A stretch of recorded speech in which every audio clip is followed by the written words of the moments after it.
Welcome to speed news. రక్షణ రంగంలో భారత సరికొత్త రికార్డును నెలకొల్పింది. ప్రపంచ దేశాలన్నీ ఆశ్చర్యపోయేలా బార్కా వస్త్రాలను ప్రవేశపెట్టింది. ఒకేసారి 60కి పైగా, ఖచ్చితంగా చెప్పాలంటే 64 మైక్రో మిసైళ్లను ప్రయోగించగల స్వదేశీ వ్యవస్థ కలిగిన ఏకైక దేశంగా భారత్ అవతరించింది. మహారాష్ట్రలోని నాగపూర్కు చెందిన solar defence and aerospace limited ఈ వ్యవస్థను అభివృద్ధి చేసింది. శత్రువుల డ్రోన్ల గుంపులను రెప్పపాటులో నాశనం చేయడానికి దీనిని రూపొందించారు. దేశంలో మావోయిస్టుల నిర్మూలనకు కేంద్రం విధించిన గడువు మరికొద్ది రోజుల్లో ముగియనుంది.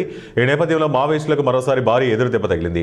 జార్ఖండ్ సింగభూమ్ జిల్లాలోని కిరిబూమ్ పోలీస్ స్టేషన్ పరిధిలో గురువారం జరిగిన ఎన్కౌంటర్లో 10 మంది మావోయిస్టులు మరణించారు. మావోయిస్టు ప్రభావిత ప్రాంతాలైన ఒడిశా, జార్ఖండ్లతో పాటు ఛత్తీస్గఢ్, తెలంగాణ సరిహద్దు ప్రాంతంలో ఇప్పటికే కూంబింగ్ను తీవ్రతరం చేయడంతో ఆ ప్రాంతంలో మావోయిస్టుల సంచారం దాదాపుగా తగ్గిపోయింది.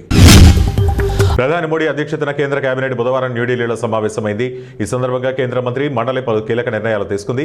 అసంఘటిత రంగ కార్మికులకు పెన్షన్ అందించే లక్ష్యంతో తీసుకొచ్చిన అటల్ పెన్షన్ యోజన పథకాన్ని మరికొన్నేళ్ల పాటు కొనసాగించాలని నిర్ణయించింది. ఈ నేపథ్యంలో ఈ పథకాన్ని 2030-31 ఆర్థిక సంవత్సరం వరకు కొనసాగించేందుకు గ్రీన్ సిగ్నల్ ఇచ్చింది. ఏలూరు నగరంలో 37వ రోడ్డు భద్రతా వారోత్సవాలు ఘనంగా నిర్వహిస్తున్నారు. శాంతినగర్ ఆటో నుండి పాత బస్టాండ్ వరకు ర్యాలీ నిర్వహించారు.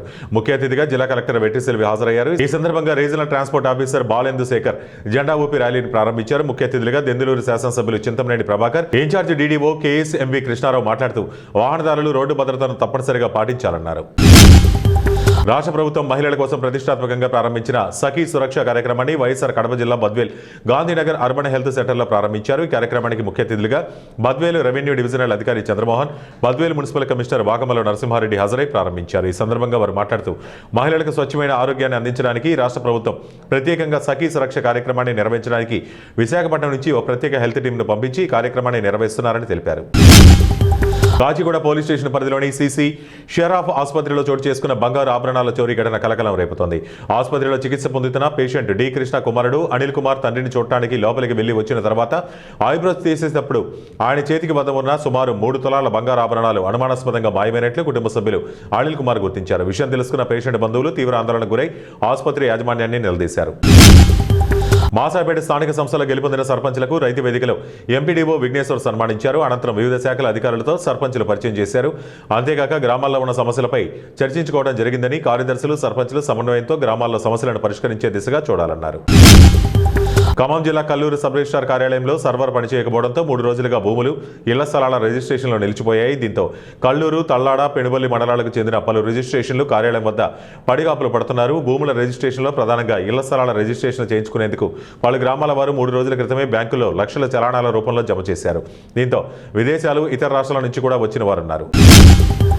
బిర్యానీలో నిద్రమాత్రలు కలిపి దిండితో ఊపిరాడకుండా చేసి హత్యను గుండెపోటుగా చిత్రీకరించే ప్రయత్నం చేశారు. పోస్టుమార్టం నివేదికతో గుట్టు రట్టయింది. వివాహేతర సంబంధానికి అడ్డుగా ఉన్నాడని కట్టుకున్న భర్తని ఓ భార్య ప్రియుడితో కలిసి అతి కిరాతకంగా హత్య చేసింది. ఈ దారుణ ఘటన గుంటూరు జిల్లా దుగ్గిరాల మండలం చిలువూరులో చోటు చేసుకుంది. గుండెపోటుతో చనిపోయాడని నాటకమాడిన మృతుడి స్నేహితుల అనుమానంతో అసలు నిజం వెలుగులోకి వచ్చింది. హీరోయిన్ టీనా శ్రావ్య మేడారంలో తన పెంపుడు కుక్కకు తులాభారం చేశారు. పెంపుడు కుక్కకు తులాభారం చేయడం ఏంటని పలువురు నెటిజన్లు ఆపై ఆగ్రహం వ్యక్తం చేస్తున్నారు. విషయం వివాదం కావడంతో శ్రావ్య అలర్ట్ అయ్యారు. తన ఉద్దేశం అది కాదంటూ సెల్ఫీ వీడియో ఒకటి విడుదల చేశారు. క్షమాపణలు కోరుతూ వివాదానికి ముగింపు పలకాలని కోరారు.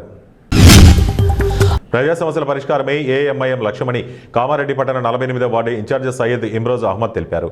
ఆయన ఆధ్వర్యంలో నిర్వహించిన మీడియా సమావేశంలో మాట్లాడుతూ హైదరాబాద్లో ఏఎంఐఎం అధినేత అసదుద్దీన్ ఓవైసీ నాయకత్వంలో సుమారు 30 మంది పార్టీలో చేరినట్లు చెప్పారు. జీహెచ్ఎంసీ పరిధిలో పారిశుద్ధ్య కార్మికులకు ఫైనాన్సుల పేరుతో భారీ మోసం జరుగుతుందని Telangana municipal sweepers and Kamati welfare society chairman Galipalli Krishna మరియు Amberpet constituency general secretary Eeta Darshan తెలిపారు. తెలంగాణ రాష్ట్ర ముఖ్యమంత్రి రేవంత్ రెడ్డి పారిశుద్ధ్య కార్మికులకు 5 లక్షల మితిలేని రుణాలు కేటాయించాలని కోరారు. బాగ్ అంబర్పేట డివిజన్ సీసీ కాలనీలో 20 లక్షల వ్యయంతో నూతన సీసీ రోడ్డు పనులను ప్రారంభించిన అంబర్పేట ఎమ్మెల్యే కార్లేరు వెంకటేష్, బాగ్ అంబర్పేట డివిజన్ కార్పొరేటర్ పద్మా వెంకటరెడ్డి ఈ సందర్భంగా కాలనీలో సమస్యలను అడిగి తెలుసుకున్నారు. అనంతరం ఎస్బీహెచ్ పార్క్ మండలాన్ని పరిశీలించారు. ఈ కార్యక్రమంలో బీఆర్ఎస్ నాయకులు వెంకటరెడ్డి, చందు, శ్రీరాములు తదితరులు పాల్గొన్నారు.